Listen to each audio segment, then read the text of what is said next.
안녕하세요. 강남 성모원안과 전문의 김여원입니다. 오늘은 시력교정술의 한 종류인 렌즈 삽입술에 대해서 알아보고자 합니다.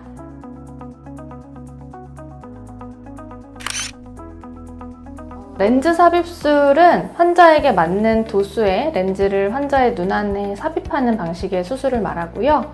고도 근시나 초고도 근시, 그리고 난시가 심한 분들에게도 할 수 있다는 장점이 있습니다. 렌즈 삽입술은 레이저로 각막을 절삭하는 수술이 아니기 때문에 각막 두께를 그대로 보존할 수 있다는 장점이 있고요. 그래서 각막이 매우 얇은 분들도 할 수 있습니다. 그리고 고도 근시나 초고도 근시, 또 난시가 심하신 분들 같은 경우 절삭량이 많게 되거든요. 그러면 각막이 얇아져서 각막 확장증 또는 원추각막 같이 각막이 이제 얇아지면서 튀어나오는 어떤 합병증들이 생길 수가 있고, 또 심한 경우에는 근시 퇴행이나 난시 재발 같은 위험성이 있는데요. 이런 위험성을 최소화할 수 있고, 또 문제가 생겼을 경우 렌즈가 제거 가능하다는 장점이 있습니다. 우선 홍채를 기준으로 홍채 앞에 삽입하는 것을 전방 렌즈 삽입술, 또 뒤쪽에 삽입하는 것을 후방 렌즈 삽입술이라고 하는데요. 이게 렌즈거든요. 아주 말랑말랑한 재질로 돼 있어요. 그래서 이 렌즈를 각막에 2에서 3mm 정도의 작은 절개창을 내고 기구가 쏙 들어가서 렌즈를 집어넣고 나오는 거죠. 후방 렌즈 삽입술은 육안으로 보이지 않고 뒤쪽에 들어가기 때문에 각막과 매우 사이가 멉니다. 그래서 각막의 내피세포 수가 확 떨어질 가능성이 적기 때문에 1년에 한 번 정도 주기적으로 각막 세포만 검진하면 되고, 대부분은 세포에 문제가 안 생깁니다.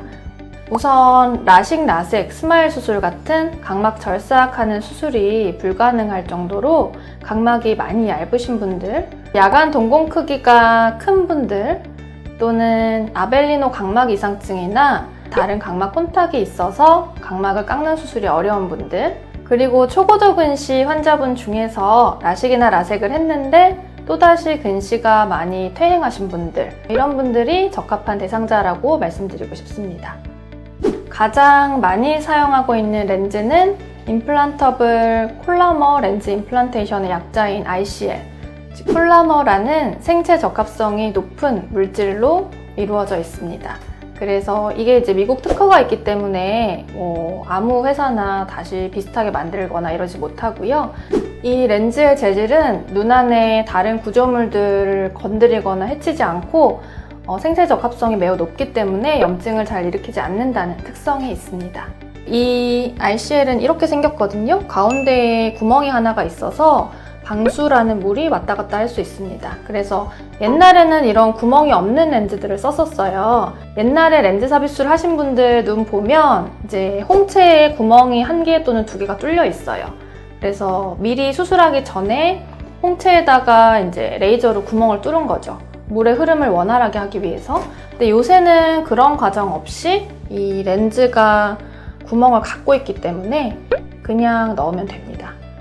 두 번째로 소개해드릴 것은 에코 RPCL이라는 건데요. 하이브리드 아크릴릭이라는 플라스틱 재질이라고 보시면 돼요.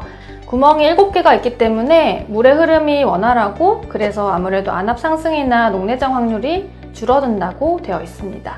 네, 어쨌든 제가 경험해본 바로는 두 가지가 이제 도수를 조절하는 능력이나 아니면 시력이 올라가는 정도 또는 장기적인 합병증, 이것은 거의 다 비슷하다고 판단이 되고요.